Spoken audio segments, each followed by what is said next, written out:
민족들의 호메로스가 다 담기다니 일리아스와 오디세우스의 그 많은 모험이 프리아모스 왕국의 적이었던 오디세우스 말이야.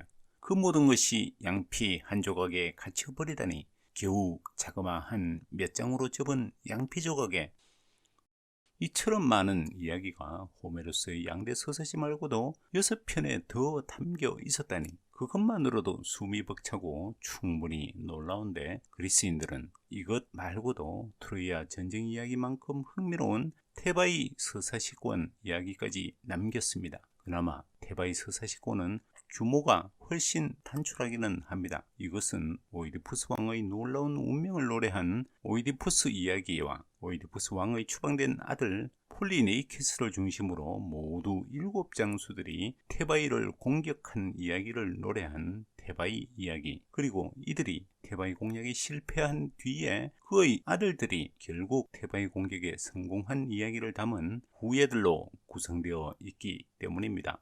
호메로스의 일리아스가 아무리 방대한 이야기를 담고 있다고 하더라도 이 작품은 결국 트로이아 서사시권과 테바이 서사시권을 아우르는 방대한 전체의 일부라는 사실은 일리아스를 읽는 동안에도 실감할 수 있습니다. 왜냐하면 트로이아 전쟁에 참가하는 무수히 많은 영웅호걸들 가운데에는 테바이 서사시권에 속하는 이야기인 테바이를 공격한 7장수의 후손들까지도 자주 엿보이기 때문입니다. 그 가운데 가장 대표적인 인물이 튀데우스의 아들 디오메데스입니다. 그는 히폴로코스의 아들 글라우코스와의 일전을 앞두고 서로의 조상들에 관한 이야기를 나누다가 그렇다면 그대는 먼 옛날 부조 때부터 나의 빈객이요 라는 말을 건네면서 전차에서 훌쩍 뛰어내려 서로의 손을 잡고 우정을 다짐합니다. 그리고는 곧장 서로의 무구들을 교환합니다. 이때 글라우코스가 얼마나 분별력이 없었는지는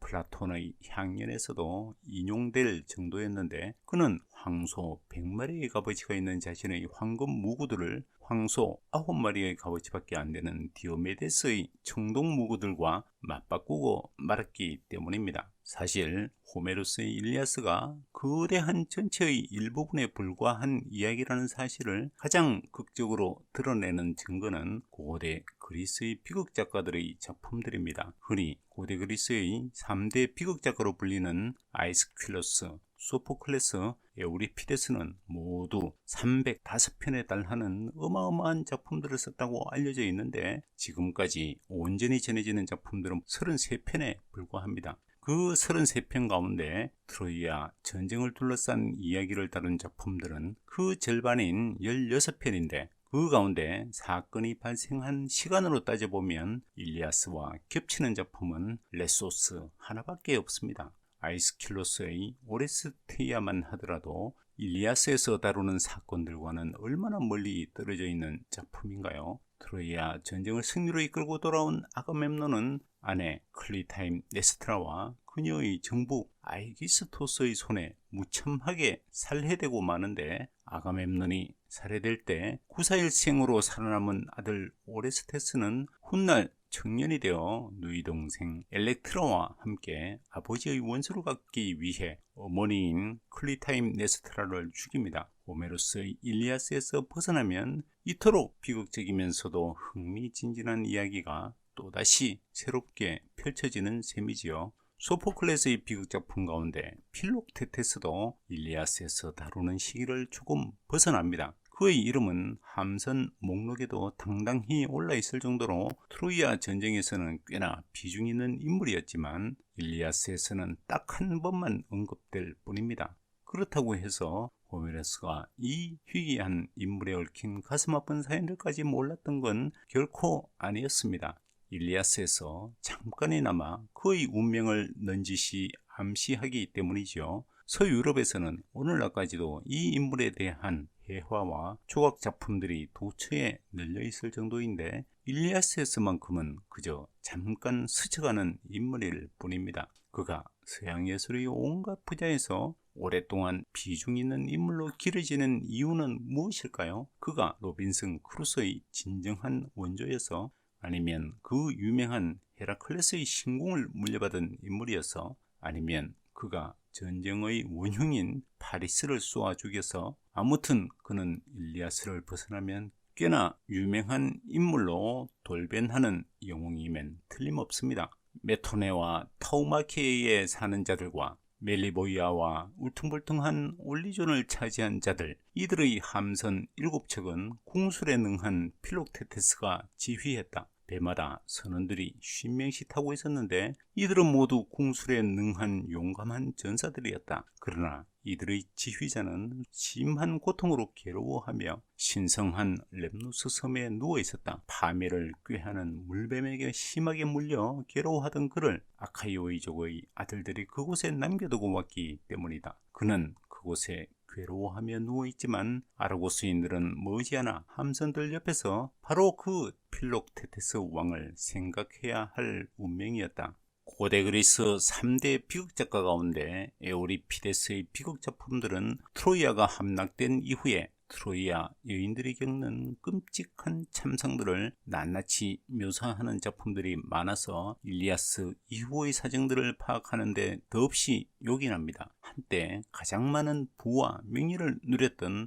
트로이아의 왕비 헤카베가 전쟁통 속에서 가까스로 살아남은 딸과 막내 아들을 어떻게 비통하게 잃었으며 헥토르의 아내였다가 패전 후에는 아킬레우스의 아들인 네옵톨레모스의 첩으로 전락한 안드로마케가 어떤 기구한 운명을 겪었는지는 일리아스에서 예고편으로 슬쩍 엿보여준 내용들과는 비교조차 하기 어렵기 때문입니다.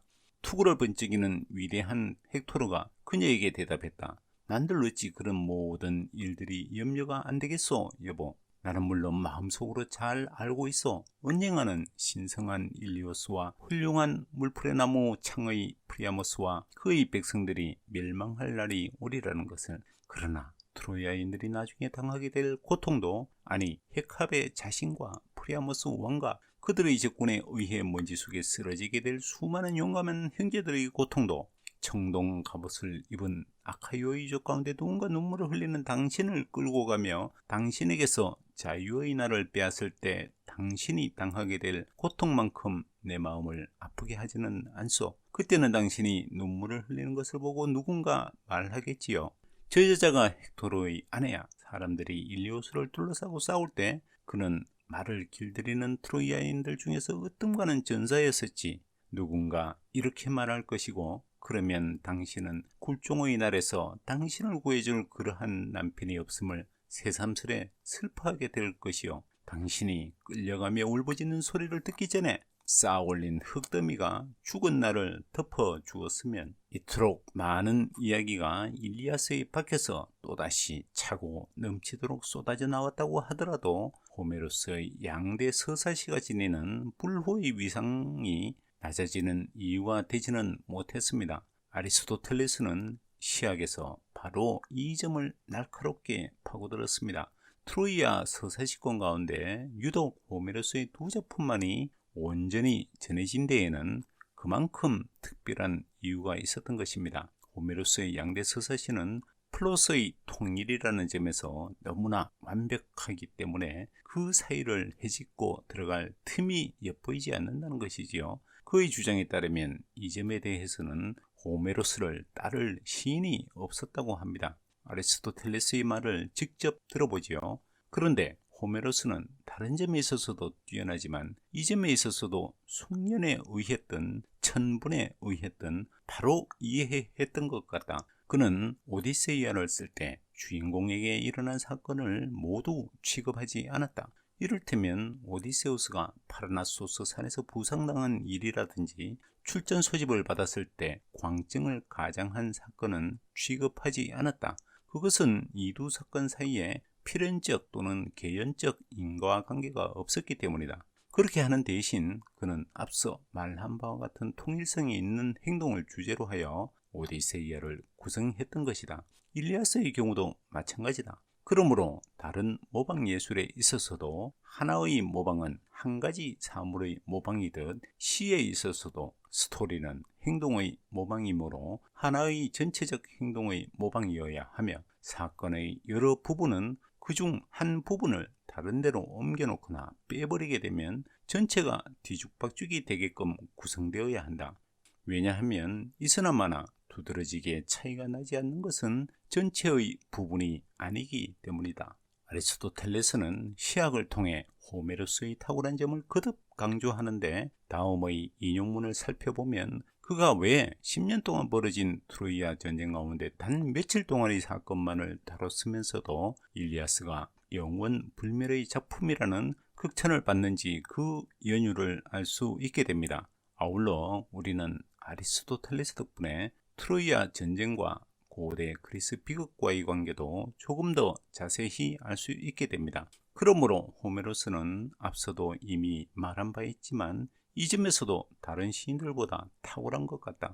그는 트로이아 전쟁이 시초와 종말을 가진 전체임에도 불구하고 그것을 전부 다 취급하려고 하지는 않았다. 그것은 필시 그 스토리가 너무 방대하여 통관하기가 쉽지 않을 것이라고 생각했기 때문이든지 혹은 그 길이를 제한한다 하더라도 그 속의 사건이 다양해서 너무 복잡할 것이라고 생각했기 때문일 것이다. 그러므로 그는 전체에서 한 부분만 취하고 그 외 많은 사건은 사파로 이용하고 있다.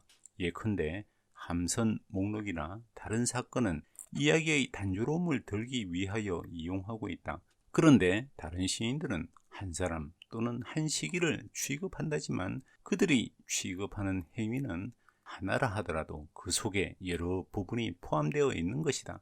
예컨대 퀴프리아와 소일리아스의 작가들의 경우가 그렇다. 그 결과 일리아스나 오디세이아로부터는 각각 한 편 또는 많아야 두 편의 비극이 만들어질 수 있는데 비하여 퀴프리아로부터는 다수의 비극이 그리고 소일리아스로부터는 8편 이상의 비극이 만들어질 수 있는 것이다. 즉 무구제판, 필록테테스, 네옵톨레모스, 에우리필로스, 거린, 오디세우스, 라케다이몬의 여인들, 일리오스의 함락, 출범, 신혼 및 트로이아의 여인들이 그것이다.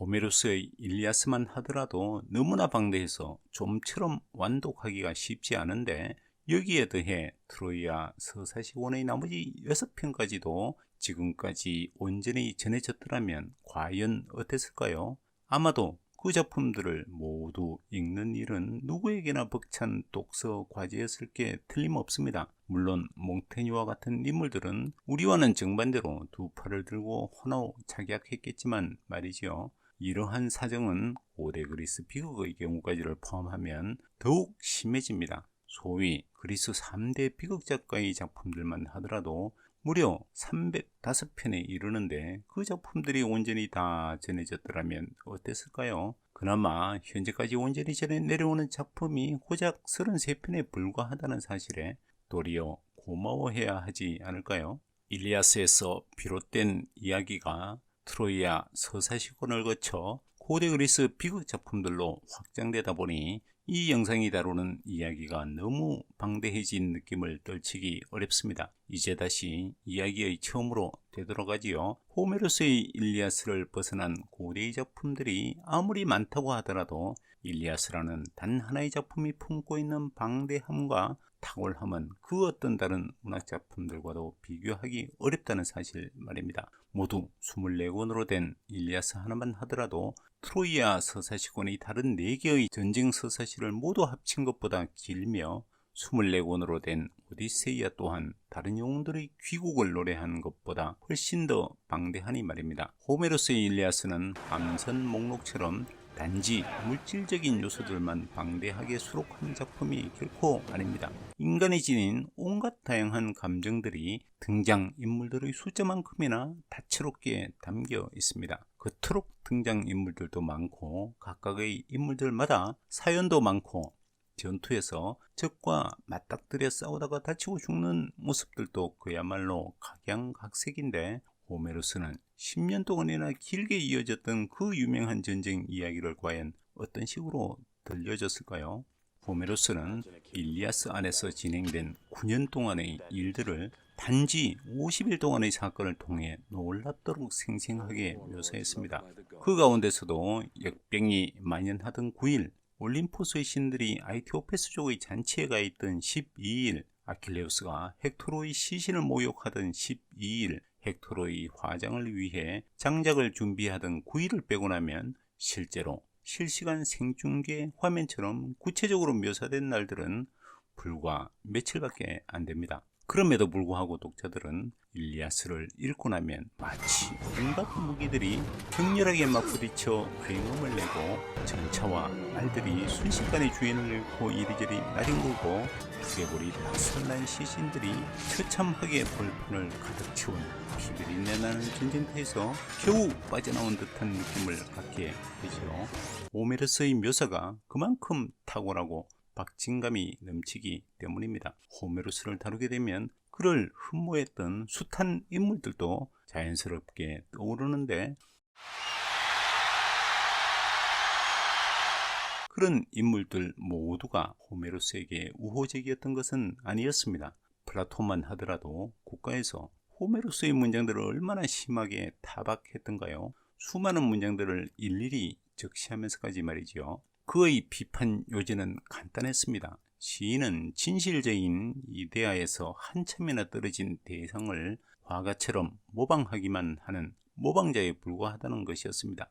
플라톤은 스스로 시의 매력에 한없이 이끌리면서도 결국 이데아를 추구하는 자신의 철학과 모순되기 때문에 시인을 비판해야만 했습니다. 플라톤의 시인에 대한 비판적 입장은 나중에 결국 쇼펜하우어에 의해 플라톤의 결함으로 비판받게 되고, 니체는 거기서 한 발짝 더 나아가 플라톤을 유럽이 낳은 예술의 가장 강력한 적으로까지 몰아붙입니다. 플라톤과 아리스토텔레스는 비록 스승과 제자 사이였지만 시에 대한 입장만큼은 서로 확연히 달랐다는 점에서 여간 다행스러운 일이 아닐 수 없습니다. 제자가 무작정 스승의 입장만을 옹호했더라면 아리스토텔레스의 시학은 결코 쓰여지지 못했을 테니 말이지요. 호메로스를 흠모했던 수많은 역사적 인물들 가운데 으뜸으로 꼽고 싶은 사람은 아무래도 몽테뉴가 아닐까 싶습니다. 입심좋기로 소문난 그가 호메로스를 두고 자기 권위로 많은 신들을 세상에 내놓고 사람들을 믿게 한 그가 자신이 신의 지위에 오르지 못한 것을 자주 이상하게 여겨왔다고까지 말한 것도 지나친 너스레가 아니라 진실로 아름다운 칭찬으로밖에는 들리지 않기 때문입니다.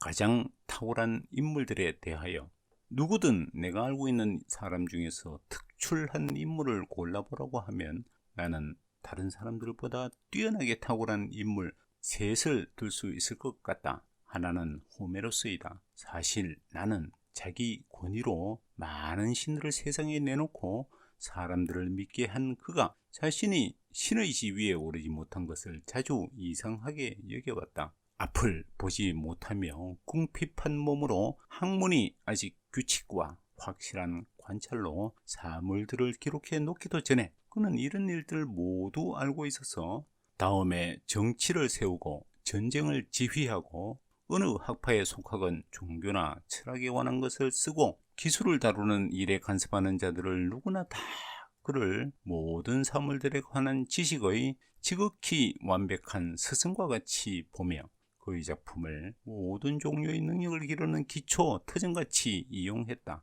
그가 세상에 있을 수 있는 가장 탁월한 것을 생산해 냈다는 것은 자연의 질서에 반하는 일이다. 왜냐하면 사물들은 출생할 때에 대개 불완전하며 성장하면서 불어가고 강해지기 때문이다.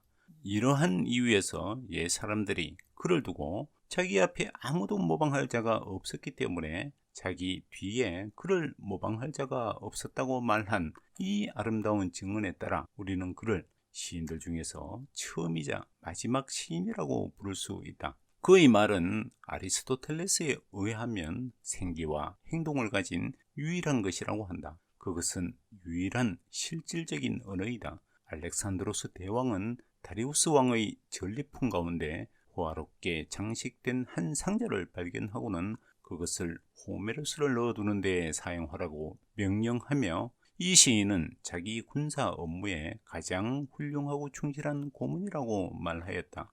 플루타르코스의 판단에 의하면 그는 독자에게 언제나 전혀 다르게 나타나며 항상 새로운 우아미로 개화하며 결코 사람들을 물리게 하거나 염증나게 하는 일이 없는 세상에 단 하나뿐인 작가라는 특별한 찬사를 받는다. 장난하기 좋아하는 알키비아데스는 학자로 자처하는 어떤 자에게 호메로스 한 권을 달라고 요구했더니 가진 것이 없다고 하자 따귀를 한 대 갈겨주었다. 그것은 마치 우리 신부님들 중에 성무 일과서를 갖지 않은 자를 보는 식이다.